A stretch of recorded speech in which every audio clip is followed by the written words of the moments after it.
Hi, I'm Ed, and today we're adding some lights to the back of my Honda Pioneer 1000-5.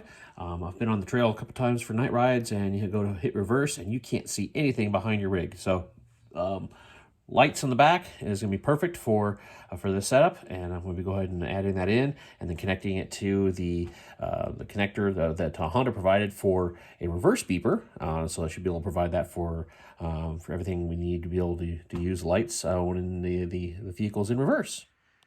All right, so I got these lights from HondaSideBySide.com, and these are really neat lights because looking at these, you have some spots, and you also have some floods, all built right in this. So this is kind of a hybrid type of a setup. And the other cool part is the clamps that are already set up. These things are just clamp right onto the frame. There's no drilling or anything like that. So it's not going to be like cheaply zip tied on. The only zip ties are going to be is for the electrical wires that are going to be routing around. So this looks like it's going to be a pretty awesome setup and install. And I know these things are going to be crazy bright once I get them, especially considering I have two of them. But we'll go ahead and get started on this. Okay, I've got the first LED light mounted up here, and it fits perfectly in with the factory roof mount from Honda. This is beautiful. There's no other way to describe that other than beautiful. It's yeah, that's gonna be awesome. So honestly, the hardest part with getting this thing mounted was just getting the clamp, the initial clamp, up and over the top of the rail. And then the rest of it was just a matter of tightening down the clamp part here before cinching it down. It's pretty easy.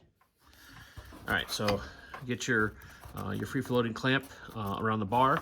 I kind of got to push up on the roof a little bit and kind of push that around.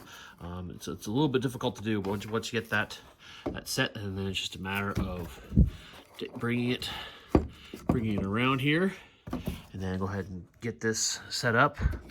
Kind of move it, slide it back, slide it over to kind of align this, and then from here it's a matter of just taking this connector. Obviously this is way loose, so I'm going to need to go ahead and just tighten this down,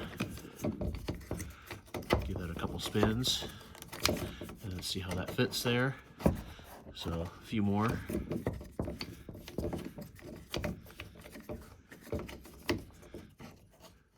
So this is going to feel rather snug there, but then there we go. It's not gonna go anywhere. Oop. And boom, clamp. So there we go. It's all set. So now we're centered on this. I can go ahead and pull that off. Don't want to have that on when I first power it up. All right. And then obviously I still have to come back and go ahead and zip tie and tuck the cabling.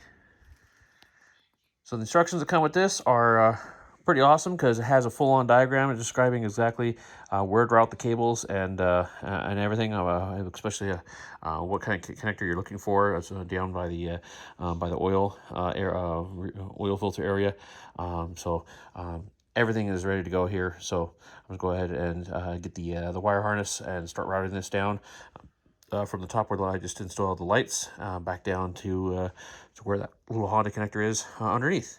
Okay, so routing this cable down. If you are running this on a 1000-5 like I am, the 5-seater, you're going to need to go ahead and install the secondary extension cable that came included. So I'm going to go ahead and clip that on there and finish running the cable down to the port down below.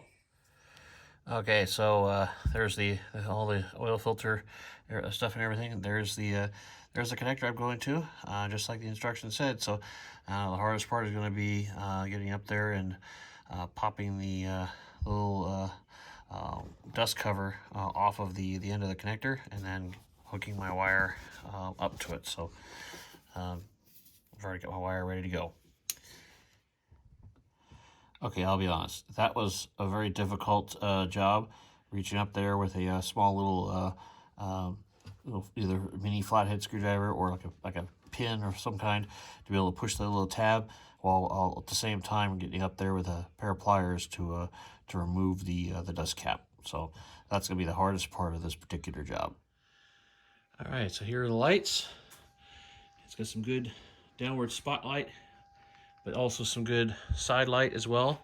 These things are crazy bright. These are perfect. So awesome addition for reverse setup. This will greatly improve the safety for night riding when we have to turn around on a hill or something like that. So all I have to do now is grab the zip ties and go ahead and bundle up all the wires along the poles, and then down below, and get that all cleaned up and situated. Okay, so hopefully this was helpful. I have another video where I'm going to be adding another switch up here to the front where I can turn these reverse lights also into a work light, so I can go ahead and trigger them on and off whenever I need to. So I'll go ahead and look for that. But in the meantime, go ahead and hit the like and subscribe buttons, and obviously check out the other playlists that are on here, because I have a bunch of other tutorials and everything like that that's available. And happy riding!